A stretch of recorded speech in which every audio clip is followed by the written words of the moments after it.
Hi guys, it's Fana and thank you so much for watching. Today is a very exciting doll because it is the second episode of my Bring It to Life collab series. For those of you who don't know, this is a series that I'm doing where I ask my art friends to come up with a completely new character design and I recreate their work as a doll, truly bringing that design to life. You might remember the first doll of this series, who was the centaur designed by Off-Brand Whiskey. This design was created by my friend Cantrona, who designed this to be the daughter of Icarus and the sun from the Greek myth. Please go check out her channel, where there is a speed paint of her creating an illustration with this character, and she's going to be talking about the design process. I'll be sure to link everything down below in the description. As soon as I saw the doll, I knew that I had to use a Claudia Wolf doll from Monster High. I think it was that big smile in the concept art. You guys know the drill. The factory paint is taken off with 100% acetone, and I cut the hair off before pulling the head off the body in order to pull out the rest of the plugs.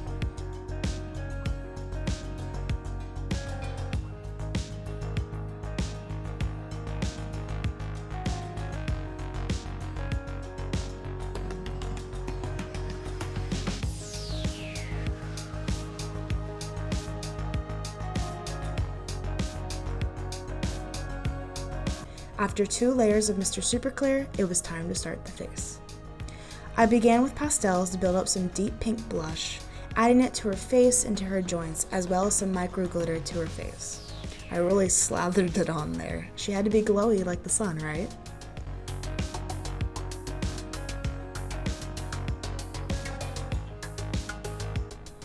I then began sketching and building up colors with my watercolor pencils. Eventually, I moved on to acrylic paint for a very crisp face-up.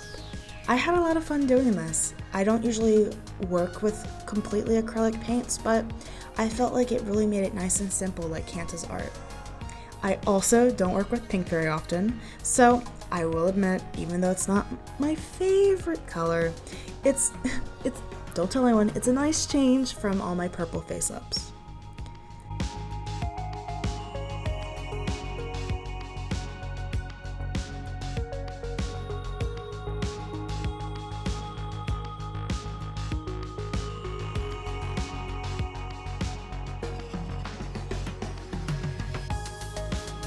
Wrap it all up with another layer of MSC, and I always add some gloss to the corner of the eyes and to the lips.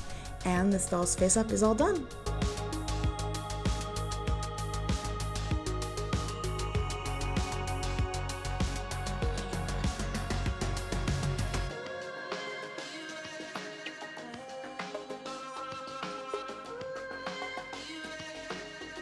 The wire rim glasses gave me a lot of trouble. There were many attempts. I don't know if I was just really tired that night, but it took me a while, but I was finally able to get a simple circle frame with gold wire. I used some iridescent film for the lenses. I thought I had purchased the heat adhesive unicorn skin type filament that a lot of people use for fairy wings, and it happens that I did not. That's on me. So it instead got hot glued into place. I honestly think I would have had trouble working with the heat adhesive on such a small scale, so I'm kind of glad that it didn't work out that way.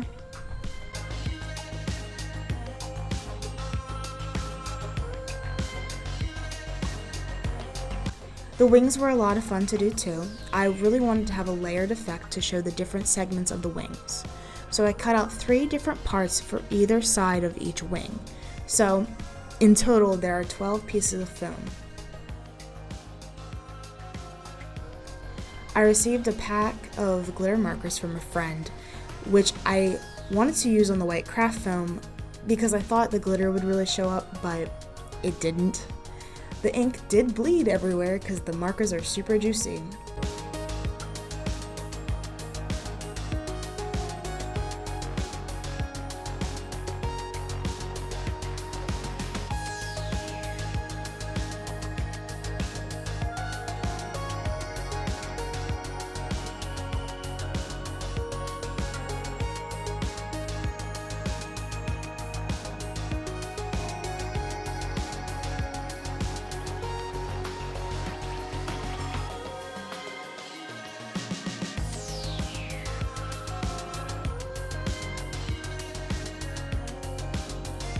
I just pressed the foam into some paper to get rid of the excess, and I really like the softness that was left over.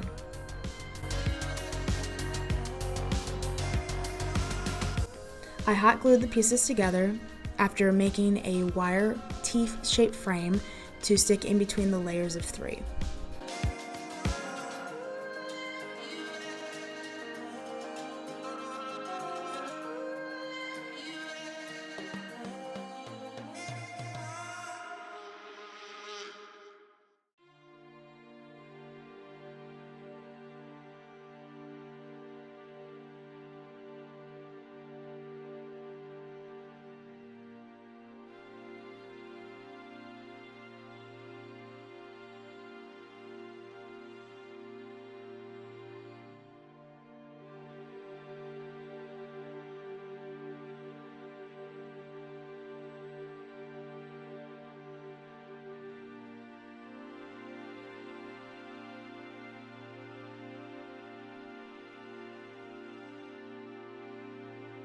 I had drilled a hole into the doll's lower back and made sure that the frame was thick enough that when I stuck the wings in, they stay without having to be secured with glue.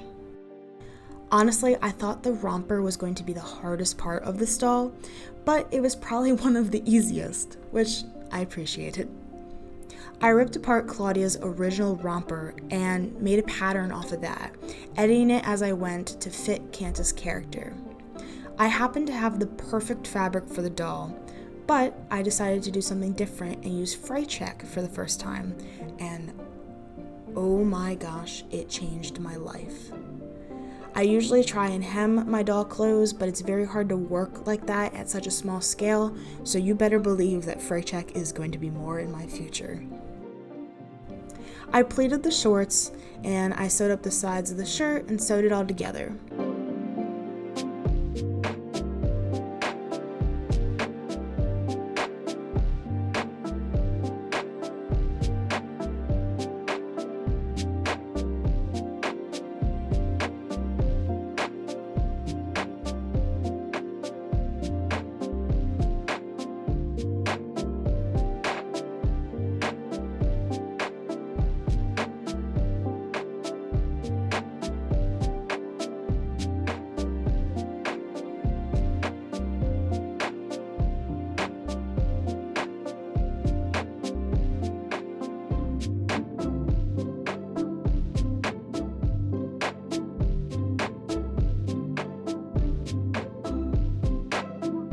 I didn't add anything in the back to fasten the romper because I knew it would be held together with her belts, and I also didn't want it to get in the way of the wings at all. I painted on the details with gold paint, which I normally would recommend doing before you sew the pieces together, but since I didn't have any detailed designs and I was just going to be going over the edges, I decided that it would be easier to paint them on afterwards.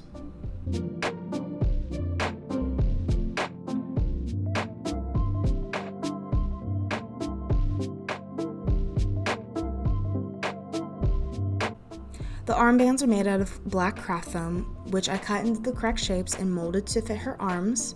You do this by holding the pieces above a flame and wrapping them around the arm while it hardens. Please, please, please, please be careful when doing this because it is hot. You have to work fast because it hardens very quickly. It gets the shape I want, but it doesn't fit perfectly, so I hot glued it into place after painting them gold.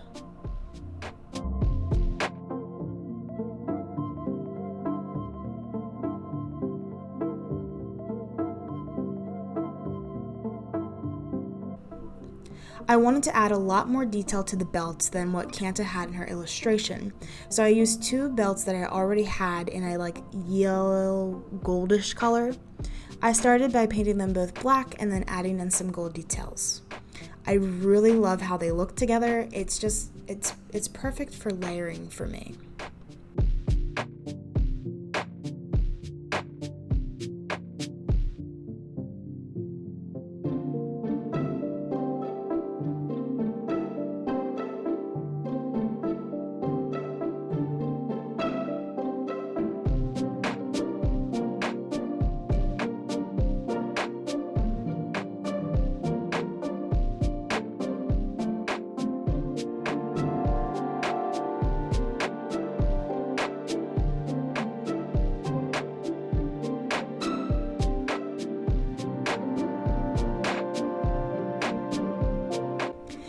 Canta literally admitted to me that she was cackling when she was designing the shoes because she thought it was going to be such a curveball. And she's right. When I first saw the concept art, I saw the shoes and was like, oh my gosh, wow, she hates me. Little did she know that I am all for cheating.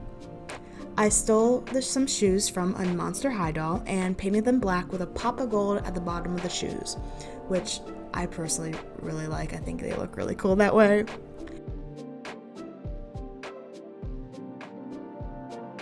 I added in the straps with my handy dandy craft foam and, you guessed it, more hot glue.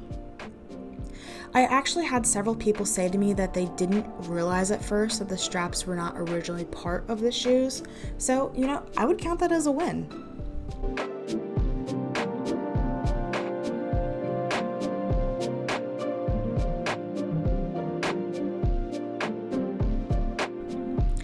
The hair gave me a few issues. I was in Joann's and I could not find a hair color to match the yarn. Was it yellow or white? It's not really blonde. I was having a lot of trouble, but I thought I had found a yarn that was perfect, but when I brushed it out to make my hair wefts, it turned into like a weird off-white color. I tried to dye it a little bit more yellow, but I really wasn't happy with the result, so I just made some more wefts. Being happy with the white after making sure that it was okay with Canta, and so I just curled them before gluing them to the head.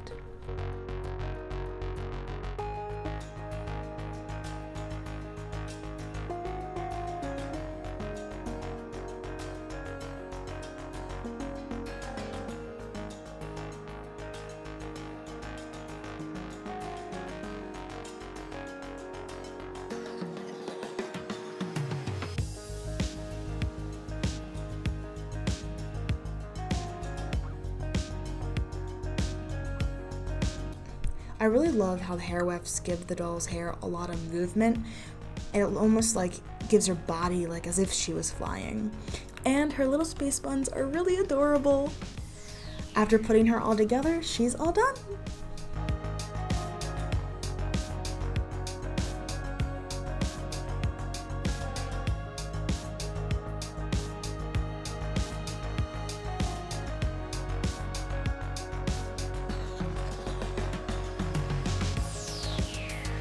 I want to first say that these amazing photos are by my roommate Caroline. I also really want to thank Canta for being part of my Bring It to Life collab series and for making such a fun design. I've never made a doll like this before, so I loved it. I had a blast making her, and I'm really happy with the end result. Again, please go check out Canta and her video for this collab, and check out in the next couple months for more Bring It to Life collabs. I have several artist friends who have already given me concept art, so it's definitely happening. If you like this video, please give it a big thumbs up and subscribe. Go check out my Instagram at fanastyfinder for whips and other shenanigans in the story. I hope you have a phenomenal day and keep being extraordinary. Bye!